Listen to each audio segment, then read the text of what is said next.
যারা জানে না পিতাকে তারা আলাদা ব্যাপার, যারা পিতাকে জানে না, আমার পিতাকে জানে না তারা মাটামাটা করে, তারা কালী ঠাকুর অনেক কিছু পূজা করে, তাদের বিরুদ্ধে কিছু বলার নেই, তারা আমাদের জানে না।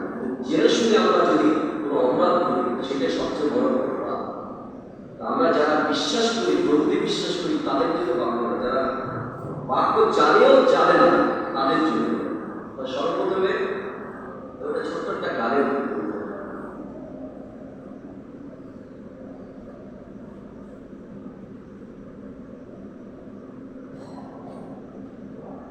একদিন যেতে হবে ভব ছেড়ে, জানি না কোথায় যাব, কে বলতে পারে যাবার ঠিকানা মোরে।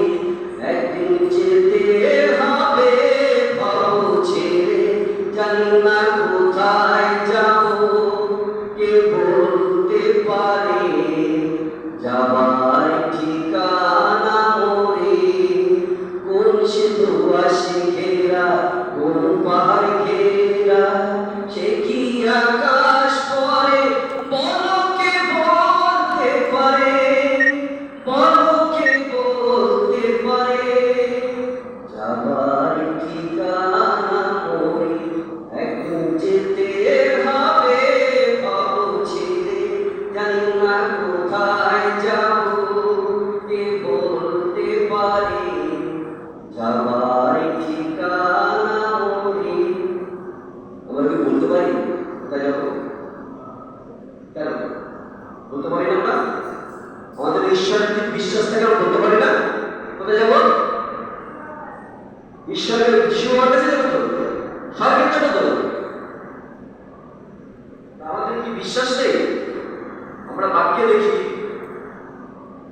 জনলিখিত সুসমাচার 14 অধ্যায়, আমি পাঠ করছি। তোমাদের হৃদয় উদ্বিগ্ন না হোক, ঈশ্বরের বিশ্বাস করো, আমাকেও বিশ্বাস করো। আমার পিতার বাড়িতে অনেক বাসস্থান আছে, যদি না থাকে তো তোমাদের বলিতাম, কেননা আমি তোমাদের জন্য স্থান প্রস্তুত করিতে যাইতেছি। আর আমি যখন যাই তোমাদের জন্য স্থান প্রস্তুত করি, যখন পুনর্বার আসিব এবং আমার নিকটে তোমাদিগকে লইয়া যাব, যেন আমি যেখানে থাকি তোমাদেরও সেইখানে লইয়া যাব। বিশ্বাস নেই বলে আমাদের বিশ্বাস আছে যে প্রভু যিশু একদিন আসবেন আর আমাদের নিয়ে যাবেন। কেন নিয়ে যাবেন? আমাদের কেন নিয়ে যাবেন? এখানে বলেছে কারণ অন্তরে খ্রিস্টানদের নিয়ে যাব, মুসলমানদের নিয়ে যাব, মিলুন তোমাকে নিয়ে যাব বলেনি। তাহলে আপনার কি বিশ্বাস? কিসের উপর বিশ্বাস? যে আমাকে নিয়ে যাবে? আমি তার সাথে কত সময় পরিচয়, তার সাথে কত সময় কথা বলবো? আপনার যদি আমাকে না চেনেন, আমি যদি আপনাকে না চিনি, আমার বাড়ি থেকে আপনাদের নিয়ে যাব, থাকতে দেব? আপনাদের আমি চিনি না, যাকে চিনি না, যার সাথে কথা বলে না, যার সাথে খাতি নেই, তাকে নিয়ে যাবো না, কোনো মতে নিয়ে যাবো। আর যিশুকে সেখানে চিরকাল নিয়ে যাবে, সারা জীবনের জন্য নিয়ে যাবে। কেন নিয়ে যাবে? আপনি তার সাথে পরিচয় পেয়েছেন, যোগাযোগ রেখেছেন, আপনি বলছেন আমার বাবা, বাবার সাথে কত সময় পরিচয় নেই, মোটেই আমরা কতবার তাকে ডাকি ডাকি, তাহলে আমাকে কেন নিয়ে যাবে? আমাদের মধ্যে যদি বিশ্বাসই না থাকে, এই বাইবেলের প্রতি যারা বিশ্বাস আছে তারা পুরো জনলিখিত সুসমাচার এক।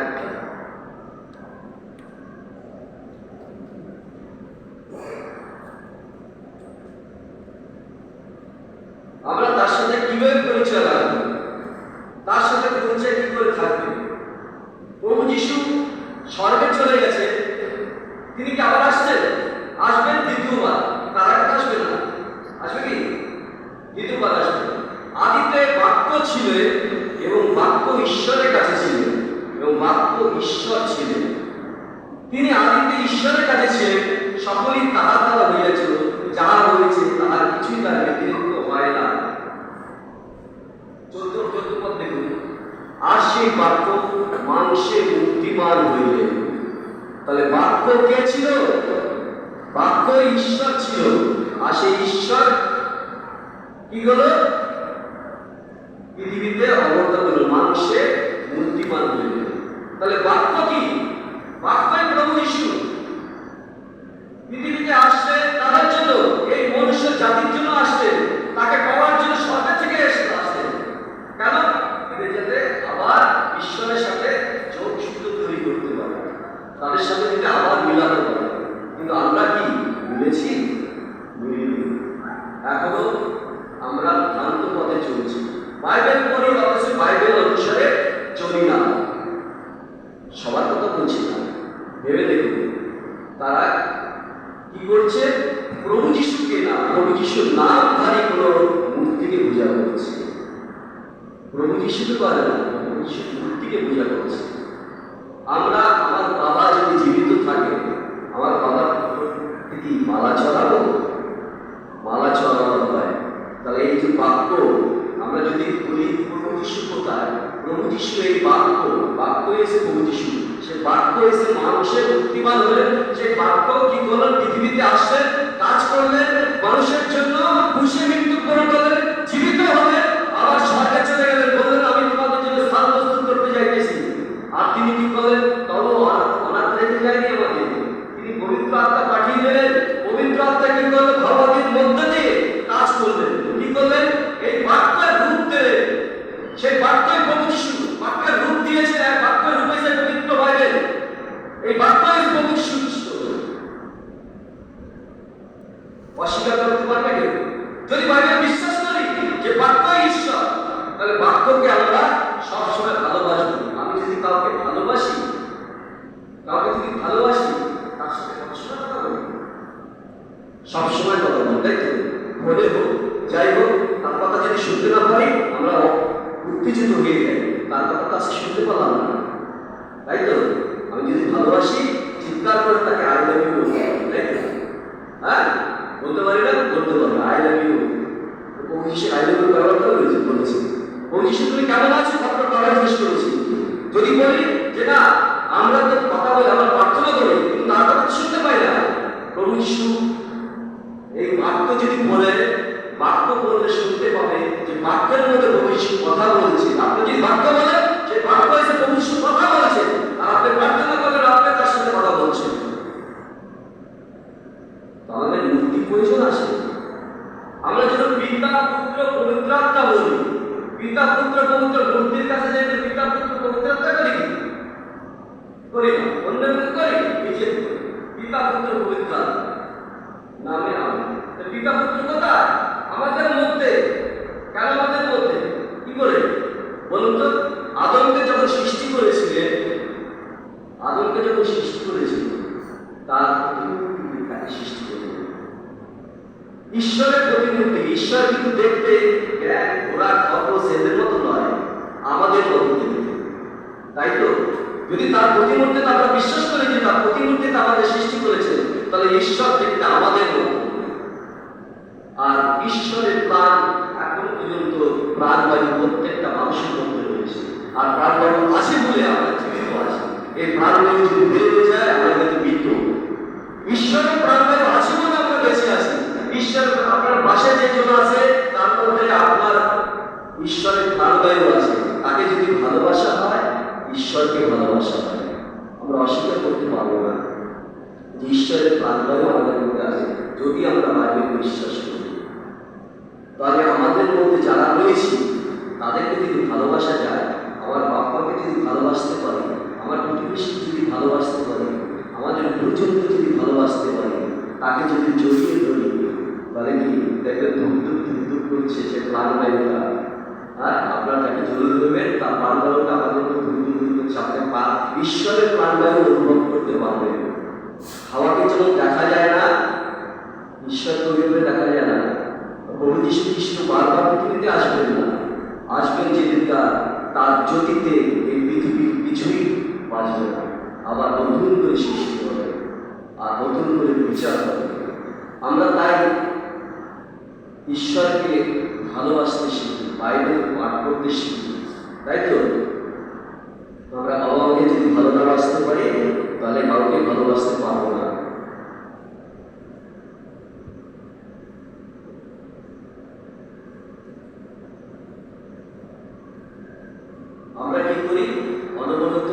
পিতামাতার সাথে দ্বন্দ্ব করি। কিসের জন্য? এই পৃথিবীতে যে জায়গা জমি আছে, সম্পত্তি আছে, তার জন্য কি দ্বন্দ্ব করি আমরা? তা আমরা কি কোনো সময় দ্বন্দ্ব করি যে স্বর্গে যাওয়ার জন্য? স্বর্গে আমার জায়গা রয়েছে, আমি সেখানে যারা অধিকার করবো, কেউ সে ভাবে না। আমরা পৃথিবীতে কি করি? আমরা দ্বন্দ্ব করি একে অপরকে এই জায়গা জমি সম্পত্তি নিয়ে। স্বর্গে যে জায়গা রয়েছে তার জন্য আমরা দ্বন্দ্ব করি না। তা আমাদের কি দরকার? তো আমার হাত আছে, পাও আছে, সব কিছু আছে, সব কিছু যত্ন করি, যত্ন করে তো আমার পায়ের যত্ন করি, হাতের যত্ন করি। তাহলে আমার পা, আমার হাত, আমার শরীর, আমি কোথায়? আমি তো সেই আত্মা, ঈশ্বর যে প্রাণবায়ু দিয়েছিল সেটা, তার যত্ন করি। আমার শরীরের খাদ্য জোগাড় করছি, সেই প্রাণবায়ুর খাদ্য কি জোগাড় করছি? যে খাদ্য নিয়ে আমরা স্বর্গে যেতে পারবো। বাক্যই আছে আমাদের খাদ্য। বাক্য যদি পাঠ করি, বাক্য যদি হৃদয় দান করি, তাহলে পিতা পুত্র পবিত্র আত্মা বলার সার্থক হবে। এই পিতা পুত্র পবিত্র আত্মাকে জাগ্রত করতে হবে। আয়নার সামনে দাঁড়িয়ে আপনি বলুন, কাকে দেখতে পাচ্ছেন? আপনাকে দেখতে পাবেন তো, যে তাকে বলুন যে তোমার বিরুদ্ধে আর পিতা ঈশ্বরের বিরুদ্ধে আমি অন্যায় করেছি, তার সাথে যোগাযোগ সম্পর্ক বিচ্ছিন্ন করেছি, তার সাথে আমার যোগাযোগ রাখিনি। আর বাইবেল আছে সেই যোগাযোগের পর ক্রুশ আমাকে কি দেখাচ্ছে? এই ক্রুশটা দেখাচ্ছে যে যিশু কিন্তু ক্রুশে নেই, খালি ক্রুশ। যিশু কিন্তু মৃত্যুঞ্জয়ী, তিনি মৃত্যুকে জয় করেছেন। আর আমি যদি সেখানে প্রভু যিশুর মূর্তিকে টাঙিয়ে দিই, কি প্রমাণ করছি? আমাদের জীবিত ঈশ্বর আমাদের জীবিত নয়, মৃত মরা মূর্তিকে রেখে দিয়েছি। আর আমি যদি না রাখি তাহলে কি বলবো? যে আমাদের ঈশ্বর জীবিত ঈশ্বর। আমি যদি জীবিত ঈশ্বরের যদি পূজা করি, তাহলে মূর্তিকে কেন? মূর্তির কি প্রয়োজন আমাদের? আমি ঘরের সামনে মূর্তি রেখেছি, মূর্তি মানে কি? ওই বলছে ওই খ্রিস্টান মানে, তাই খ্রিস্টান মানে। আর আপনার ছেলে মেয়ে যদি অনলাইন করে আসে, তখনও সে বলবে, কি বলবে? তো খ্রিস্টান মানে ছেলে মেয়ে হয়েছে, তার অপমানটা কার হবে? খ্রিস্টের অপমান হবে। আমরা কার অপমান করছি? খ্রিস্টের অপমান। আমার বাবা মার সামনে গিয়ে তাকে পূজা করবো জীবিত, আর তার জীবিত থাকাকালীন আমি যদি একটা মূর্তিকে যদি গলা মালা করাই, সে বাবার কত কষ্ট হবে বলুন তো? কষ্ট হবে না? যদি জগতের পিতা যদি কষ্ট হতে পারে, তিনি সৃষ্টিকর্তা, আমাদের সৃষ্টি করেছে, তার কত কষ্ট হয়েছে। তিনি স্বর্গ থেকে এসেছিলেন আমাদের জন্য, আর আমরা তাকে অপমান করছি। এর প্রতিবাদ আমাদের করা দরকার, অবশ্যই দরকার। আজ 2 দিন হলো এক জায়গায় প্রচার করতে গিয়েছিলাম, দিচ্ছিল না প্রচার করতে। আমি জোর করে বসে প্রচার করবো, কেন করবো না? প্রচার করেছি, আর তাদের টাইম করেছি, তারা চুপ হয়েছে, জবাব দিতে পারে। আজ তোমার বাবাকে কি মূর্তি বানিয়ে পূজা করবে? তোমার মামাকে জীবিত বলবে না? তারা কেন? তুমি বিশ্বাস করো আমাদের প্রভু যিশু? বিশ্বাস করো কি প্রভু যিশু জীবিত? বলে হ্যাঁ বিশ্বাস করি। তাহলে যদি জীবিত হয়, জীবিত মানুষের গলাকে বড় বানানো যায়? মূর্তি বানানো যায় না। আজ পাদ্রীবাবুর গলা যদি মালা পরায়, পাদ্রীবাবু খুশি হবে, কিন্তু পাদ্রীবাবু মূর্তি বানায় যদি তাকে পূজা করি, পাদ্রীবাবু কত দুঃখ পাবে। তারা চুপ হয়েছিল, জবাব দিতে পারে। এর প্রতিবাদ যদি আমার একাই জানব, চেয়েছিলাম সঙ্গে পাইনি। যাই হোক, আমরা পবিত্র বাইবেল যত ধ্যান করি, পবিত্র বাইবেল প্রভু যিশু, এই পবিত্র বাইবেলের মধ্যে যদি বিশ্বাস রাখি, 366 বার যিশু বলেছেন ভয় করো না, আমি তোমাদের সঙ্গে সঙ্গে আছি।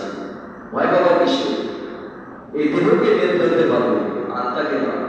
সে প্রভু যিশু নিয়ে যাবে আমাকে, বলবেন এটাই আমার সন্তান। তখন তাকে বলবে যে এই আমার সন্তান। তাহলে বলবে না তোকে চিনি না, অস্বীকার করবে। আজ বাজারঘাটে দেখা হলে যদি আমি পাদ্রীবাবুকে জয় যিশু না বলতে পারি, লজ্জা পায়, প্রভু যিশু লজ্জা পাবে। তিনি বলেন, কে তুমি? তোমাকে চিনি না। বাক্য বেশি দেওয়া বন্ধ না, সংক্ষেপে তাহলে শেষ করছি। প্রভু যিশু ধন্যবাদ, ধন্যবাদ নাম। আমরা যেন আজ থেকে যেন প্রতিজ্ঞা করি যে বাইবেলকে যেন আমরা ঘোষণা করি। মূর্তির দরকার নেই, আমাদের বাইবেলে এসে মূর্তি। আর আমাদের জীবিত ঈশ্বরের মূর্তি যদি দেখতে হয়, দেখুন আশেপাশে সবই মূর্তি, জ্যান্ত মূর্তি, জীবিত মূর্তি। এগুলো মৃত নয়, জীবিত মূর্তি। এদের পূজা করো, এদের সম্মান করো, একে ভালোবাসো, তবে ঈশ্বরকে সন্তুষ্ট করা হয়। আর প্রার্থনা করো, প্রভু যিশু আমি যেন লড়তে পারি তোমার হয়ে, যেমন মাটির লুতার লড়েছিল, লড়তে গিয়েছে, কি করেছিল? মারা গেছে, ভয় পায়নি। প্রভু যিশু খ্রিস্ট পৃথিবীতে যখন আসছে, তখন যদি যাজকদের সাথে হাত মেলাতো, তাহলে প্রভু যিশুকে পিছু মারতে হতো না। প্রভু যিশু মারা গেছিল, তাদের সাথে প্রতিবাদ করেছিল, আর তারা হিংসার জন্য করেছিল যে কে ঈশ্বরের নিন্দা করছে। তো জানতো না যে এই ঈশ্বর, প্রভু যিশু খ্রিস্টই ঈশ্বর, তারা জানতো না। যদি জানতো তাহলে মারতো না, আর মারার ক্ষমতা হতো। প্রভু যিশু যদি চাইতো তাহলে মারতে পারতো না। ধন্যবাদ।